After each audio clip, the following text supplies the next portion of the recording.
Hey 10K Golf family, this is your founder Jamie Taylor. I'm excited because this week I got to attend the annual PGA merchandise show here in Orlando.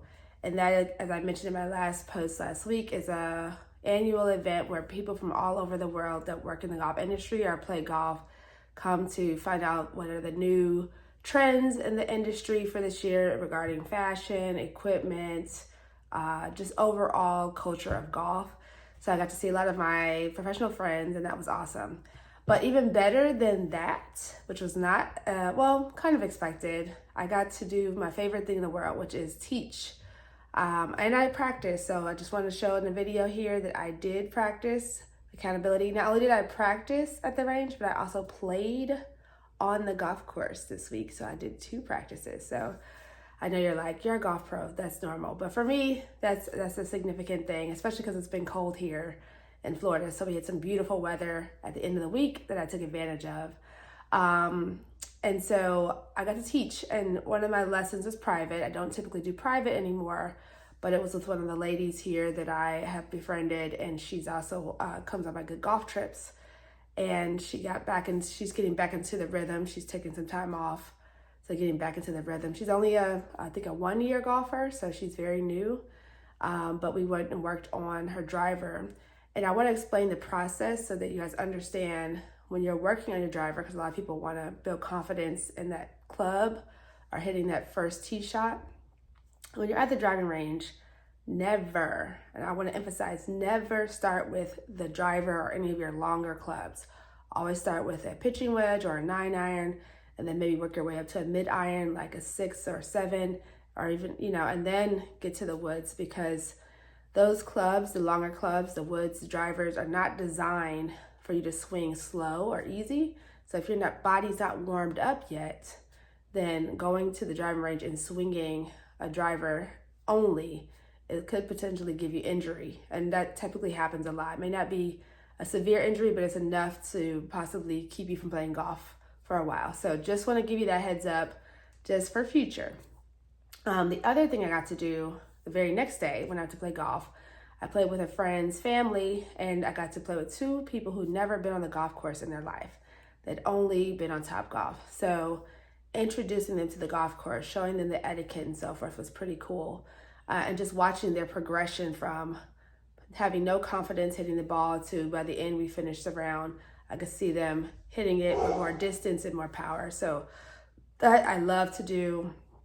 And I reminded them, like I did in the presentation that we did this month, about golf without intimidation, to celebrate their wins.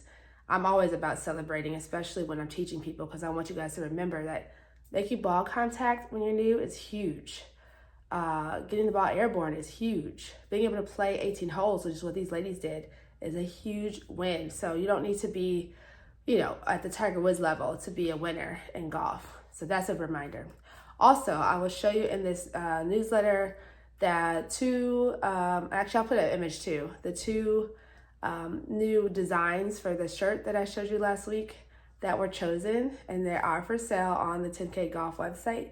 So thank you for your feedback on that.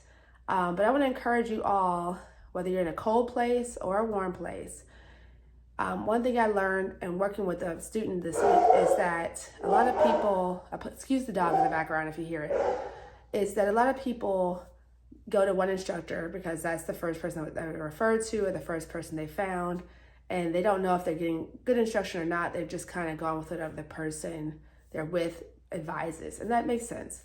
But this lady had an instructor. She decided to come to me because she had experienced me in Panama, and she just wanted to see what it was like to get a different lens of instruction. And so I encourage you to do the same.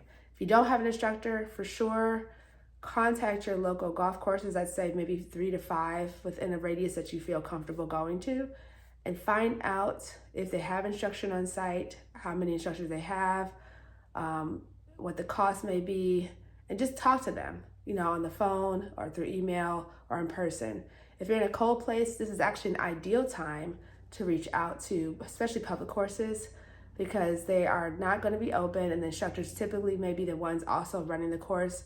So it'd be a good time to have a conversation with them on a Tuesday through, let's say, Thursday, because they're usually in the office for that period of time. And just say, hey, I'm a newbie. I want to find out about your instructions. What do you offer, price, et cetera, so that you can prepare yourself for the summer when they're open. But if you're in a place where you can golf, and even if you have an instructor, I do encourage you to check out some others if you haven't had any other instructors, because it's always good to get a different perspective. So that's my goal for you this week. Obviously, if you're in a cold place and the winter storm is coming, maybe you can't get out and golf, but definitely focus on working out, focus on your mental game, focus on rules and etiquette. Any of those 3 areas you can do from the comfort of your home while you're staying warm and safe. So with that, I look forward to, I have some cool things coming up that I'm going to share with you that I got from the show and also I've been working on. So in the coming weeks, I'll share that with you. Please stay safe, stay warm if you're in a cold place. If you're in a warm place like me, get out and practice, okay? All right, everybody, have a great week.